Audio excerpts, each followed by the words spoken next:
what we're learning about the victim, Alexis Heinutz, and how you can help her family this morning. Also, the feds are now getting involved after threats were called into several Colorado schools yesterday. People are not so happy about homeless sometimes. The battle in one metro neighborhood is boiling over today after a weekend fire at a safe outdoor space. Why residents want solutions after a series of scary incidents. If you think there's something to hide, let me know. You want to come take a tour, I'll give you a tour of the site. They need to be treated with dignity and respect, but they need also at least treat us with some dignity. And Hurricane Fiona is battering Puerto Rico. FEMA's response today is more than 1 million people are without power and clean water. Well, speaking of water issues, certainly not to that extent, but Jason is keeping an eye on a water main break having a major impact on our morning commute, and we'll get to him in just a few. First, let's get over to Lisa with a look at the forecast. It's going to warm up again today, Lisa. It will. Yeah, we're going to be near 90 again this afternoon, but it's our last day before this next cold front hits, and tomorrow's going to be a good 20 to about 30 degrees cooler. More sunshine expected here, though, by Friday. So we're going to see 2 cloudy and cool days before things improve for the weekend. Right now, though, 50s and 60s as you step out the door on this Tuesday morning. It's a really pretty, very bright eastbound drive. We're going to be at about 80 degrees by 11 o'clock, mid 80s by lunchtime, and then getting to near 90 degrees between about 3 and 4. Denver right around 90. Same thing there in Fort Collins.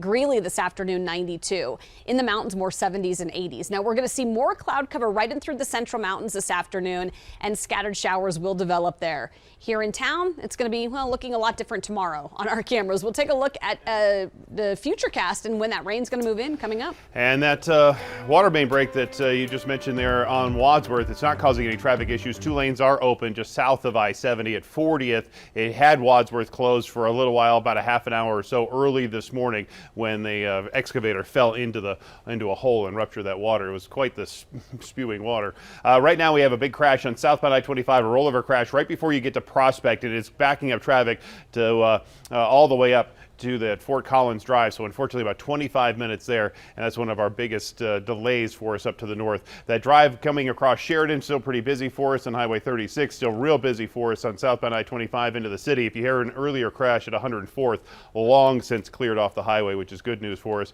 I-70 still a bit busy, as is 225. Iliff and Buckley, a crash there, and we still have one at Chester and Dry Creek, which is just off of I-25. There's also another water main break down here to the south side of town on Detroit Street, right there at Dry Creek, not causing any problems on Dry Creek, which is right near University. Breaking overnight, a man is in custody now in connection with the death of a young Weld County deputy. Octavio Gonzalez Garcia was arrested around 10:15 in Fort Collins last night and then returned to Greeley for questioning. Investigators say there's evidence he was intoxicated when he crashed into Deputy Alexis Heinutz Sunday. She was riding her motorcycle into work and would have turned 25 this Sunday. She joined the Weld County Sheriff's Office back in 2018, and the Sheriff's Office is now collecting donations to help with funeral costs. We have more details on Denver7.com. Meanwhile, the man accused of killing an Arvada police officer is due back in court. In fact, any moment now. Denver 7's Christian Lopez joins us outside the Jefferson County Courthouse because Christian, Arvada city leaders paid tribute to Officer Dylan Vakoff ahead of the hearing today.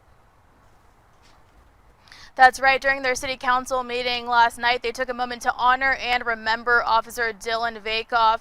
And the suspect, Sonny Almanza, is expected to be inside this courthouse any minute now, where he will be read his charges. He is facing 11 charges in connection to the deadly shooting that killed Officer Dylan Vakoff and injured another woman, Mercedes Lopez. Now, Almanza was also shot during the exchange, but he was taken into custody last week when he was released from the hospital. His charges include first-degree murder of a peace officer and criminal attempt to commit murder in the first degree. Last night, Arvada's mayor, Mark Williams, took a moment to remember Officer Vakoff, calling him a, quote, homegrown hero. It's particularly hard for us in Arvada because it was the second line of duty police officer death in 15 months. This reopened wounds for our police department, for our city team, for each of us on city council, and our entire community. Again, Almanza is in court this morning where he is expected to be read all of those charges that he's facing. We're live in Golden this morning. I'm Christian Lopez, Denver 7. Thank you, Christian. Adams County investigators are trying to figure out why a high school student brought a handgun to class. Police put Adams City High School on lockdown yesterday, but they determined that the student was not a threat. Students are headed back to class at several schools today after someone called in false reports of active shootings. The schools that were impacted were all across the state. They include East High School in Denver, Everett Middle School in Wheat Ridge, Montrose High School, and a high school in Colorado Springs. Also, one in Alamosa. Air Tracker 7 flew over East High School yesterday afternoon, and we saw students being evacuated. Police say someone posing as a teacher called 911 reporting shots had been fired inside the school. The FBI's Denver office says it's now working with local law enforcement to track down the caller. We're taking a live look at the Seven Stars Resort. This is in Turks and Caicos as Hurricane Fiona is now bearing down on this popular island destination. You can already see the rain on the camera lens there and a lot of whitecaps out in the water along with the trees blowing from the strong winds. Hurricane Fiona did strengthen to a Category 3 storm overnight. The system already passed through Puerto Rico, and FEMA will now be there to help establish a list of urgent needs to help with the recovery efforts. Parts of Puerto Rico received more than 30 inches of rain.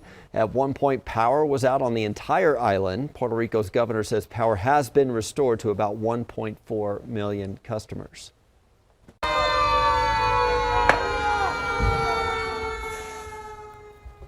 This weekend, a fire ripped through one of Denver's sanctioned campsites. It happened near 8th and Alati, and now the site is vacant. Denver 7's Russell Haythorne spoke to neighbors who say there have been problems at this site before. The fire raced through the safe outdoor space at 8th and Alati late Saturday night. It's not safe to have that many people densely packed on one lot. Neighbors capturing video and pictures of the flames. I saw the smoke and the flames. They were so big, I thought her house was already on fire. I'm very grateful for my neighbors. It was extremely scary. I literally thought my house was going to go. What happened here is still under investigation, but it highlights a safety issue neighbors have been vocal about since this encampment went up nearly 11 months ago. We've seen violence. We've seen knife threats in front of our houses with the campers. Recent Ring doorbell video shows a man trying to get into Davida Gonzalez's home. This is just nonsense. You know, they don't talk to anybody. Are they good neighbors?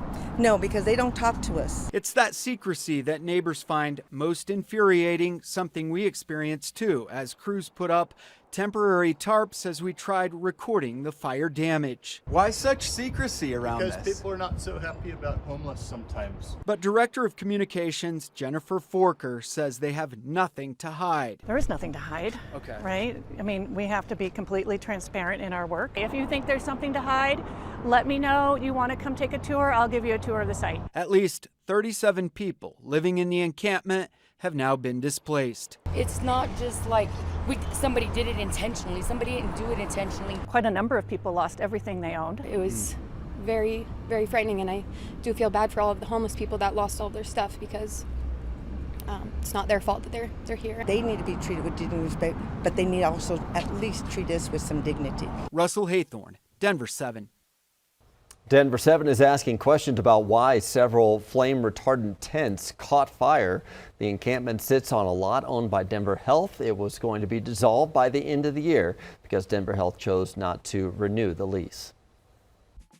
I am the last remaining farmer that's left out of everyone. Next, how small Front Range farms are making a second income during tough times and helping battle climate change. And the response from Broncos head coach Nathaniel Hackett as fans question his play calling and decision making during the first two games.